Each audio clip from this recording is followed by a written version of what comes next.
I'm on the Perfect Jet stand here at Timtos in Taiwan. Never heard of this brand of machines before.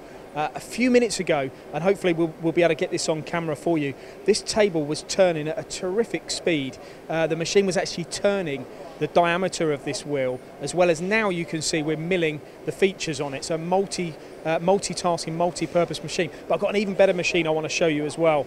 If we head this way, through the bodies here, I've not seen a machine like this ever.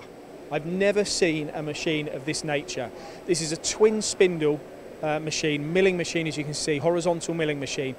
Now, I was intrigued when I saw this. I thought, actually, we see so many sub-spindle lathes and you know, multi-axis turning centres where you're looking at balancing the machining of parts, so that you're balancing the machine of parts. Here you can do that on this machine, this milling machine. So imagine you'd have a component on the table in the middle, and you could be machining one face here, one face the other side.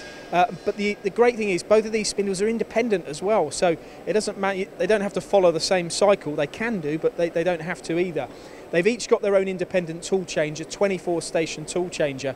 And I think if you're an engineer or manufacturer, you look at this straight away and you can identify that if you're looking for productivity, if you're looking to get the parts off the machine faster, then this style of machine will work. Two spindles, one fixed table position, or actually a rotating table, so you have got that sort of C-axis that will turn as well. Two tool changers, all driven by Siemens control. Spoke to the guys here at Perfect Jet.